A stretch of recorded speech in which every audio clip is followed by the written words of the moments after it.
So I know many of you have seen a live conversation that me and Royce59 had pertaining to VladTv and his misquote of Minister Farrakhan and him posting it.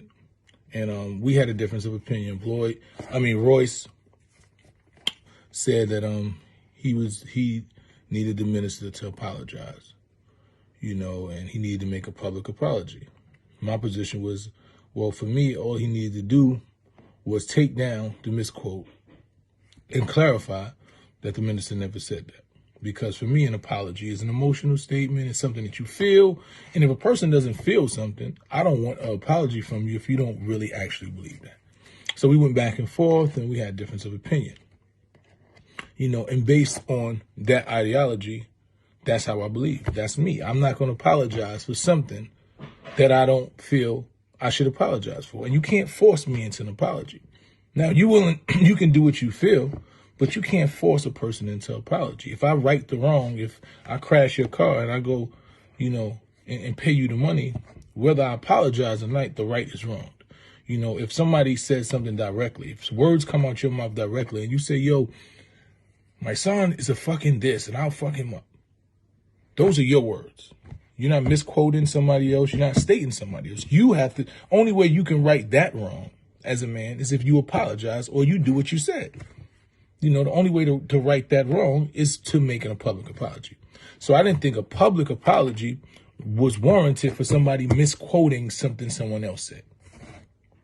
That just was my opinion, So a lot of people didn't share that opinion. And that was based off when I had a conversation with Vlad, he came to me and he said, I never seen the full clip. I want to rectify the situation. I'm going to post, a video. I'm going to post a statement saying that, that we practice to be authentic and we report things accurately. And we posted something about the minister that wasn't accurate. And I'm going to take the statements down. He said, I don't really feel like I want to apologize because people are trying to force me into apology. And, right now I'm not a place to apologize because I feel like even though I'm taking this down and I don't want to misquote him, I feel like he said things during that interview and other interviews that, were harmful and disrespectful to me as an individual. So I don't feel like I'm ready to apologize. And I said, I can respect that as a man if that's how you feel, but you just can't misquote him. That just was my position. So as things continued to go on with the situation, there's different information. Then he had a conversation with Royce59 in which he told Royce that Mysonne told him he didn't have to apologize, which was not accurate. It was definitely not accurate. What I told him, man, is it would be ideal if you made an apology, but I'm not going to force you to apology. But you have to take down that post and you have to make sure that people know that those wasn't the minister's statements. So that's what happened. So he also told him something about giving me money, which was completely false. Over a 12-year friendship, Vlad has loaned me money. I probably was short for some shit happened to my car. I called Vlad. Yo, I'm in a situation. I need an extra such and such. I got you. Oh, yo, I need an extra such. Probably 2 times this happened in a 12-year relationship as a friendship because this is my friend. But that wasn't relayed in the comments. So all types of things got convoluted.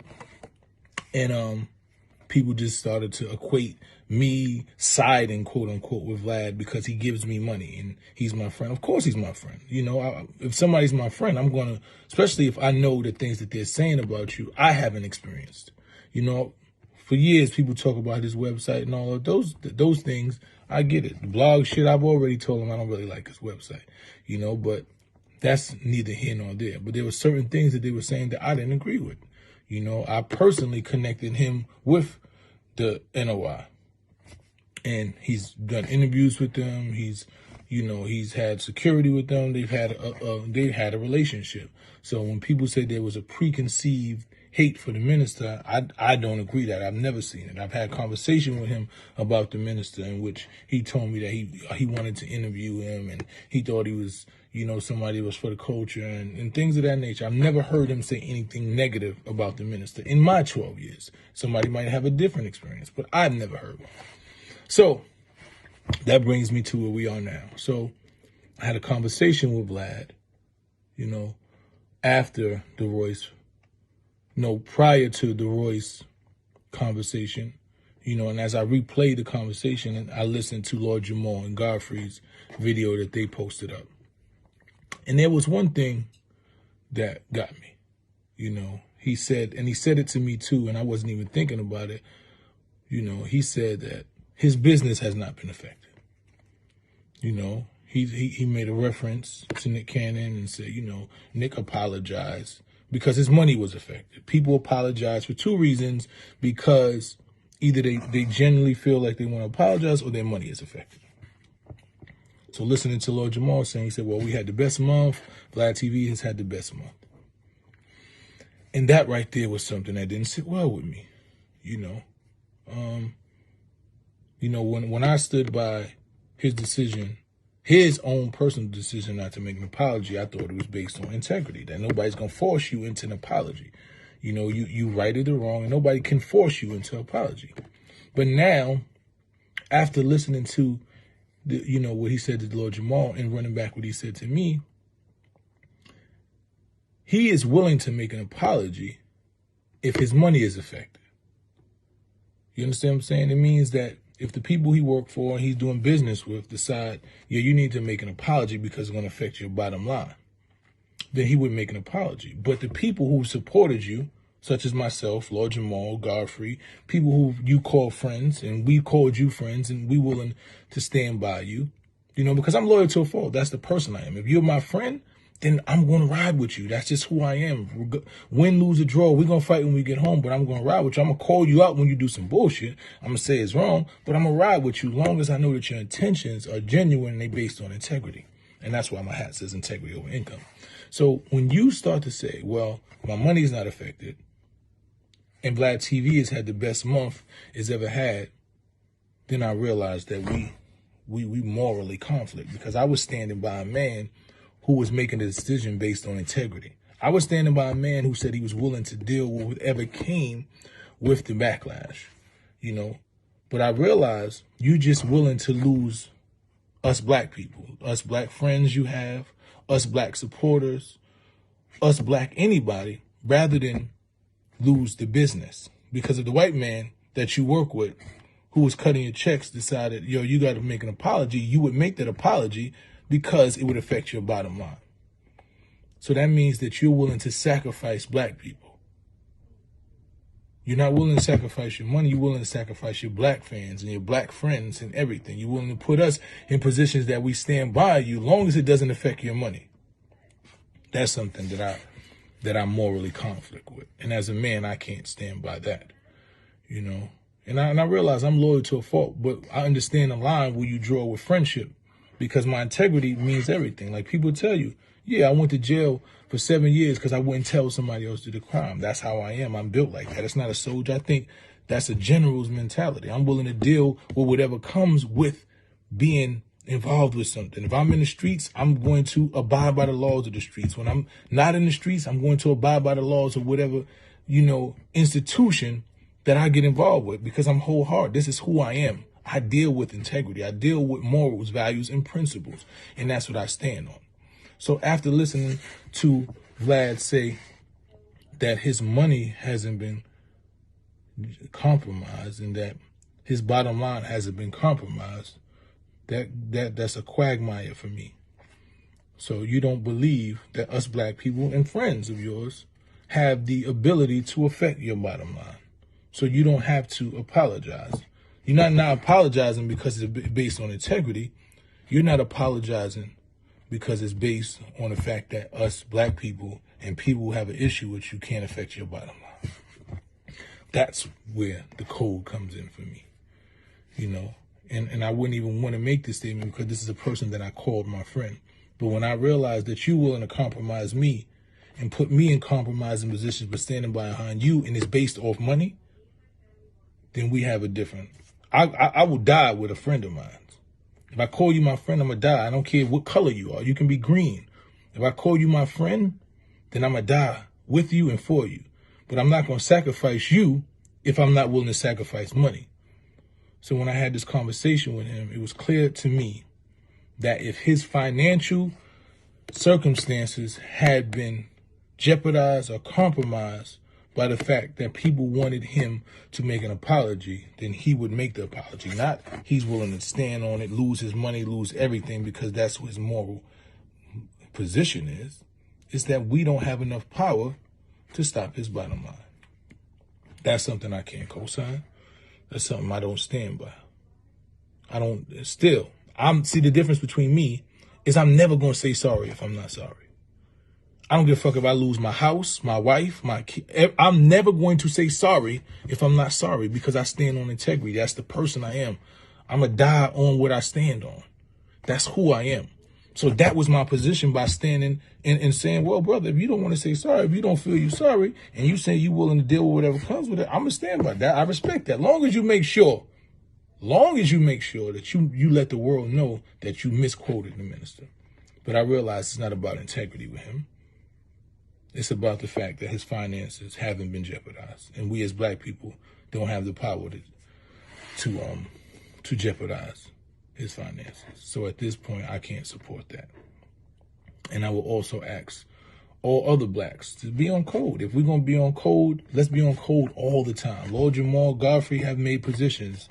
They can't fuck with them. They're not going up there. I've made a position. Since your integrity and minds are in conflict and you're willing to jeopardize a 12-year friendship that I thought was a friendship because it doesn't jeopardize your finances, then I have to respect that. But I also have to make you understand that I can't support you.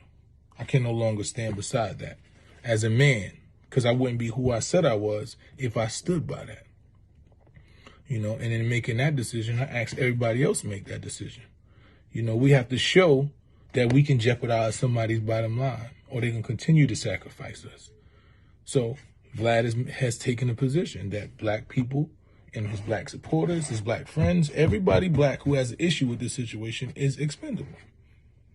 And we can't be on code because we can't be on code if we do this sometime, if only some of us do it. We can't be on code, it's quote unquote on code if only some people do it. If me, Lord Jamal, and Royce and Godfrey are saying, you know what, we're taking this stand because it's a bigger picture right now, and then everybody else goes up there and act like we didn't do anything, then we still have not jeopardized his bottom line. We still haven't, and that's not just his, we haven't jeopardized anybody's bottom line. We haven't shown any level of power. We haven't shown that we are able to unite, to come together, to make sure that people don't just sacrifice us. Don't say, well, I'm going to just sacrifice the black people because they don't compromise my bottom line. And that's what I'm willing to stand for. I'm not willing to stand on making somebody make an apology that they don't feel is in their heart because they're willing to stand on that. But I'm willing to stand on the fact that you don't believe that we are valuable enough to affect your bottom line. That our friendships, the things that we've done for you throughout our time, the people who supported you, the black people who have an issue with saying, you misquoted somebody and maybe you should apologize. Knowing that you would make that apology if some white man that was cutting a check said you need to make that apology, but you won't make that apology from a suggestion of friends that had your back and was willing to put their life on the line for you and took scrutiny from even standing by your side. That's something I can't respect as a man, because what friendship is to me is something that's real. And that's why I was standing with you, because I thought you was willing to deal with that. You had that, you had that position based on integrity, but it wasn't based on integrity. So at this point, I can't stand with that. And I don't want to stand by anybody who will stand with that, because it's not what I represent. It's integrity over income. Now, also about being on code, me and Royce had this conversation. A lot of people are confused. Why are you bringing Eminem into this? You just trying to deflect for Vlad. I wasn't deflecting. I thought everything that Royce said was 100% accurate. He didn't say anything that was wrong. He said a bunch of things that was right. Only thing that we just conflicted was, you need an apology. I don't require an apology. I just need you to fix the wrong. So that was our only conflict. And we also conflicted as a black man. When you hear something come from somebody who you deem as an enemy, even though I deem him as a friend, if you hear something come from a third party that doesn't positively reflect me, don't bring it to the internet before you bring it to me, especially when you have my phone number. because that's being on code also.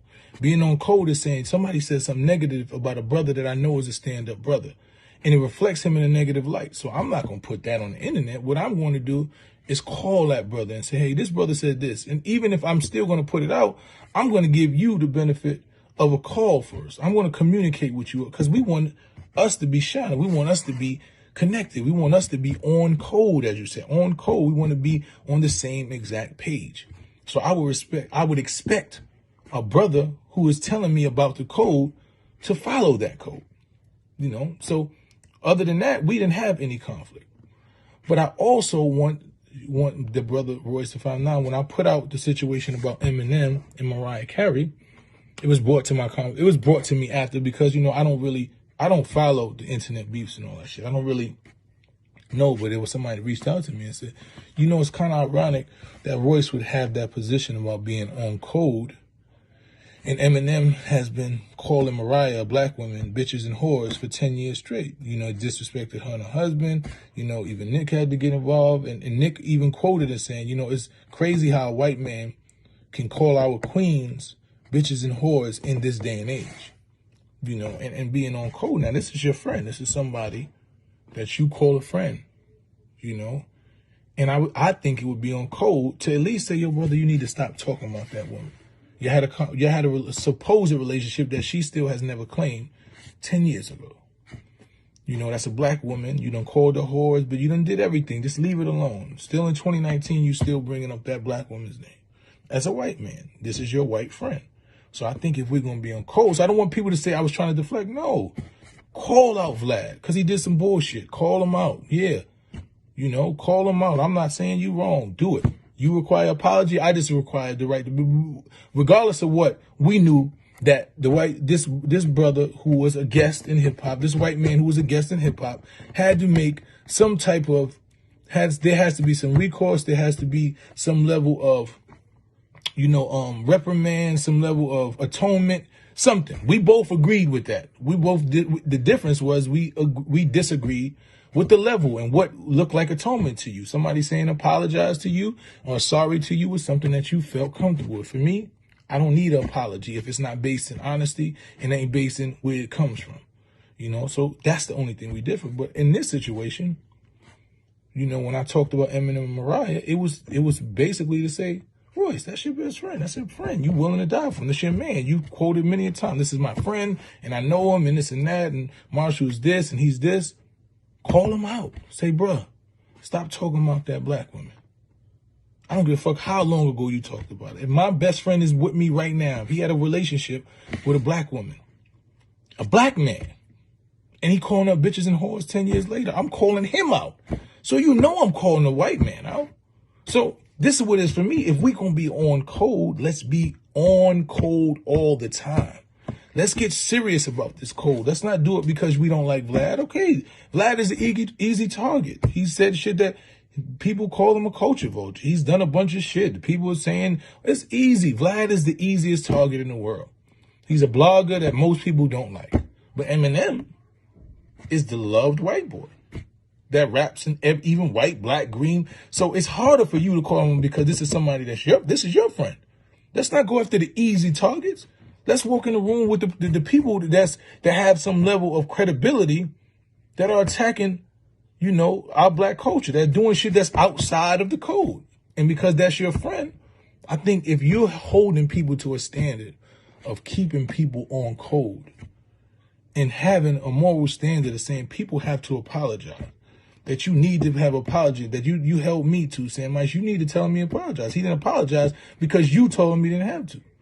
So if that's your position, which I disagree with, then I want you to have a position saying, I need you to apologize to that woman because you respect me. You know, I need you to leave that woman alone. I need, in person, because I respect you as a black man, Royce, I'm going to be on code. Because if we being gatekeepers, because right now what it is you are somebody who's respected in hip hop. I respect you. You respect it. You have a voice. And you're a black man. And you talk eloquently. You know how to do all the things. So you have the unique position to be the person who sets a precedence. You're setting a precedent. You made Lord Jamal and Godfrey have to go back and think. And when they had to think and they said something, it made me have to say to myself, you know what, Mice? This ain't about what you thought it was about. This ain't about integrity. This is about somebody saying that black people aren't valuable enough to apologize to. And you made me have to rethink. So I want to return the favor, brother. I want you to be on the same code. I know that's your friend and this and that, and you're going to defend them because when you say it's loyal, when you're a man and you say somebody's your friend, then you loyalty, sometimes it's to a fault because that's how I am. But you can't impose a code that you don't follow. It just doesn't work like that. You can't have people can't respect the code that you're issuing that you haven't followed. So it's not to attack you, brother, because in no way, I don't think you was trying to attack me. You know, even though I think it was shit that should have been done differently, I don't think it was an attack on me. I think you were saying some shit that you felt I should be doing. And I'm taking it. I'm taking it, beloved. But I'm also saying, do the same. If we're going to create a code and we showing people how to treat us, then show people how to treat us from the beginning. That's the top white boy in hip hop. Show him that he can't disrespect a black woman for 10 years. You can't call her whores and sluts. You can't keep bringing up her pussy and all of these things because you mad at a rapper. Talk about the rapper. Talk about him. You know, if we on code, because the white man can't do that. That's what you told me. A white man can't feel comfortable enough to be in hip hop and violate us without saying sorry. I agree, beloved. Now I'm just asking you to abide by the same code that you asking us to abide by.